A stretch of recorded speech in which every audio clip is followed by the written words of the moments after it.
I'd never owned a Garmin until about 3 months ago. I was highly skeptical as to the price and the quality of the technology up until now. As a proud owner of a Garmin 935 Forerunner, I need to issue an apology. The technology that Garmin's provided in the 935 is absolutely first rate, and we're going to go through that and review the 935 Forerunner right now.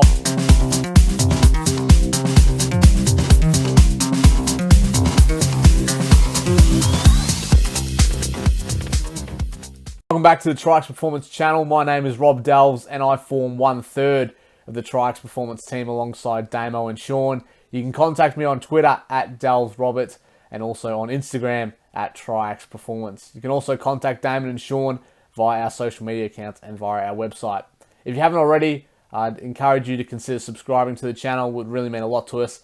And if you get any value out of the content we provide, then please shoot us a like and a subscribe. It would mean a lot. Let's get stuck into this review, shall we? Now, my first disclaimer is that I only use the Garmin watch and the technology for running purposes. So any information on swimming and cycling, I don't really cover because I can't actually swim. So there's no point in me jumping in the deep end, and cycling I can't really be bothered with. So this is purely from a running standpoint and a runner's point of view.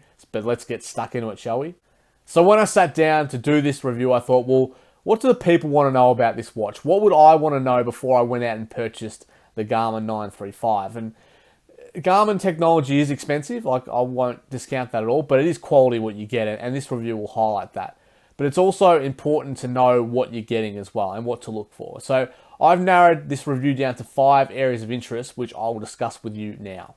So the 5 areas of interest are battery life, obviously how long the device lasts, data accuracy, so how accurate is the heart rate data we're getting, how accurate is the sleep data, what are we actually getting in terms of our metrics, the metrics themselves, so what metrics can we look at, so is there particular areas of interest we want to study in terms of our own personal statistics. Comfort, that's a big one obviously. If it's not comfortable, you're not going to wear it, are you? And then connectivity as well, so given the age we live in now in terms of technology, connectivity is a big one, particularly with smartphones, so that's also a main focus when I went into this review. So let's start at the top with battery life. Now, the battery life on the 935 is absolutely sensational. It's first rate. I've got nothing negative to say about the battery life. As soon as you fully charge it, it'll give you about 7 to 10 days worth of battery life. That's first rate in my opinion. I'm not going to question that. Obviously, if you use the GPS and the heart rate functions in your sessions a lot more, then that will drain it a little bit. I think on the Garmin's specs on their website, it says that it'll last, like the GPS heart rate will give you about 24 hours worth of battery life in that. But if you're using it for predominantly day-to-day with some exercise stuff in there as well, then I reckon 7 to 10 days will be a sweet spot. It's absolutely outstanding, and it's a big A+ from me on the battery life. Now let's move on to the most important area of interest, in my personal opinion, data accuracy. Now, as someone who has a vested interest in looking at sports analytics data and exercise physiology data, this is the prime area of analysis for me in terms of looking at the Garmin validity and reliability within their tracking data.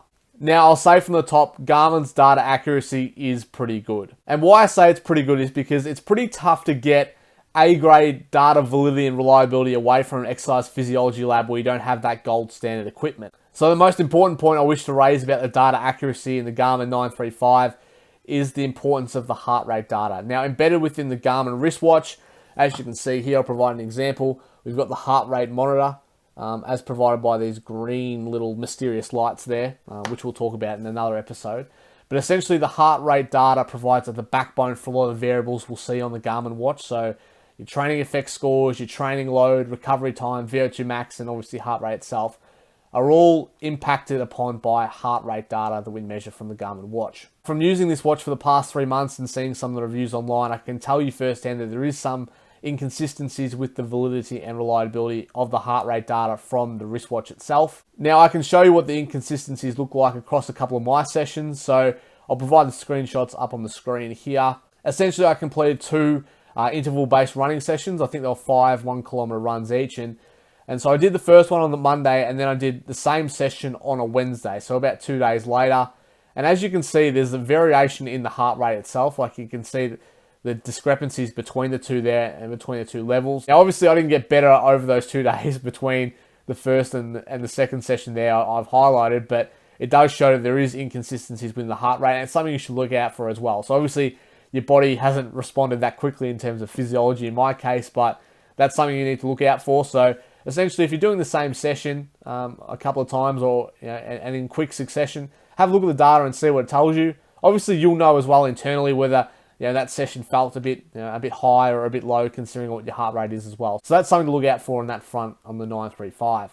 But obviously, that information isn't new, judging by what I've read online, and that is a limitation of using a wrist-based heart rate monitor as well. It's just not as close to the source, and so there's going to be a bit more fluctuations in your heart rate readings. Now, if you're a serious athlete, to alleviate this problem, you should probably consider buying a Garmin-compatible heart rate strap. Now, this is something I did, and ever since then, I've found that the quality of the heart rate has been first rate. I've got no issues since then, so if you're a keen runner or athlete, then I'd suggest you get one, as obviously, like I said, the importance of the heart rate data provides a lot in terms of predicting some of your other variables as measured by Garmin.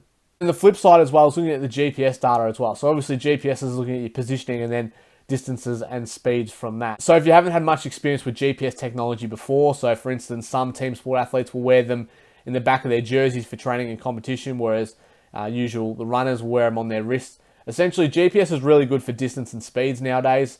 There should be no real issues in looking at distances and speeds. It's more of the high intensity based stuff and accelerations and decelerations that they usually struggle with. So from that instance, smartwatches should be pretty good. And the Garmin 935 is pretty good at that in terms of the GPS accuracy and location. However, I will say this, what I've found with the 935 is that the more open the area, the greater the level of accuracy. That's nothing new. So if you're running in or exercising in a congested area in terms of tall buildings or any other surrounding infrastructure, then the location and the distance may be a little bit off, just because we know obstructing isn't great in terms of the signal with the GPS. So the best way to assess the accuracy of the GPS trace during your session is just to have a look at the heat map. So as you can see here, I provided a heat map that you can see for one of my sessions. So you can just see and assess roughly, oh yeah, no, I did go there in that area, or if you can see how closely it is. So in terms of data accuracy, I was mainly focusing upon the heart rate data, given its importance upon the other projected variables, and also the GPS and GNS technology there as well. Without the heart rate strap, I'd say it's probably a B, the data accuracy, and with the heart rate strap, I'd say it's about a B+. Now, obviously, as the Garmin watch isn't directly measuring some of these metrics, then it's very hard to get an A+, because let's be honest, it's not going to be completely 100% accurate. It does a pretty good job, however, and especially for the money you're paying, it's a quality resource. Now, another important topic is comfort. Now, is the Garmin 935 comfortable? I'd say yes, it is. Personally, I have really small wrists, so anything that sits on my wrist would look pretty big, I'd say. But in terms of the Garmin watch, I don't really have any issues with it in terms of comfort or skin irritation. Historically, I haven't worn watches, so it's a bit of a new experience for me, but I feel pretty comfortable with it. I don't feel like there's any issues as well. What I did, however, do is that I bought a Quick Fit 22 band. So, for instance, as you can see here, I bought a nice orange one. Now, I replaced the strap that comes as a default because that was giving me a little bit of irritation, so particularly around the wrist. So, as you can see, there's a nice little tan. I've worn it for a while there, my pasty white skin. But with the default strap, I was getting a lot of skin irritation and red marks in there. So, decided to change it for the Quick Fit bands. And they're pretty good. Haven't had hardly any irritation there. They're quite comfortable, and particularly during exercise as well, don't have any issues there. So if you do have problems with the default band they give you, then I'd look to the Quick Fit 22 bands. They're pretty good in contrast. So from comfort, I'd probably give it an A. Don't have any issues. Some people may, but I don't. The only issue I'd say, or the only issue I've seen, is probably the size of the actual watch face itself. Like, I don't think it's too bad, but some people think that's a bit bulky and big, so it's all in your personal preference. I don't really care too much. It has everything on there, so I'm happy with that. Now, the next one is connectivity. So connectivity is a big one in this day and age in terms of tech and seamlessly integrating some of your applications as well, and the seamless syncing of all our data towards our smartphone. Now, Garmin on a whole do this to an outstanding level. Not just the 935 as well, but this is, I think, universal across the Garmin apps and watches. It's absolutely first rate. So obviously you get the stock standard stuff. I'm not too concerned about what you get in terms of the specifications or all that, but in terms of connectivity with your phone, it's outstanding. So You usually get the notifications on the wristwatch when you're paired with your phone, so there's no issues there.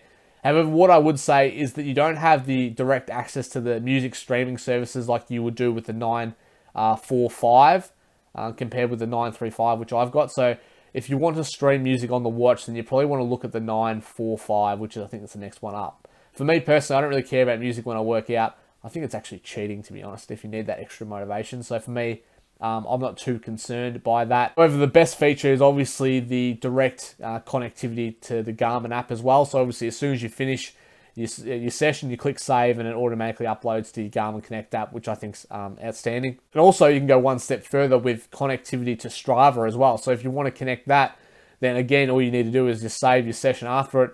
Bang, it syncs to your Garmin Connect app and then Strava as well. So from that point of view, that's outstanding. I can't fault that. So I'll give the connectivity an A+.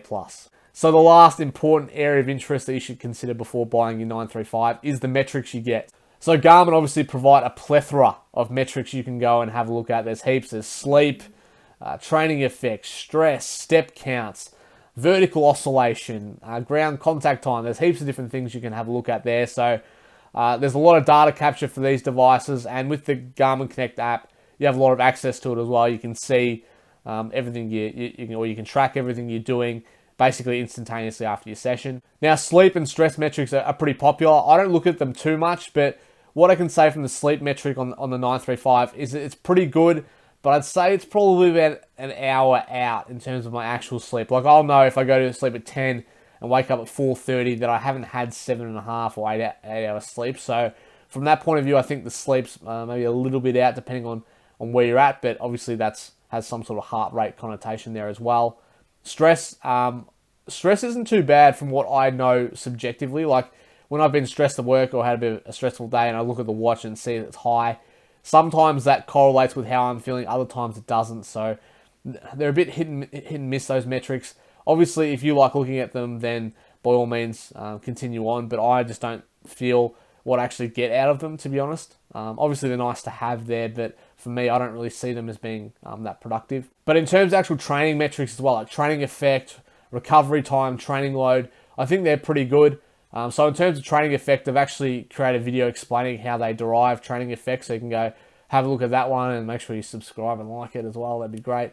But from that point of view, those metrics are really good. I think they're good for the recreational athlete or the sort of intermediate athlete who needs an indication of how they're tracking in terms of their training. So I think it provides a nice little feedback that's short and sharp directly after your session. So from that point of view, it's pretty good. Now, obviously with the 935, there's a lot of different metrics, so it can be a bit overwhelming as to what you should look at or what you need to be looking at. So the thing I'd suggest you do is just sit down with your watch, have a look through it and see what the different metrics are, and have a play around with it and see what you can get out of it, essentially.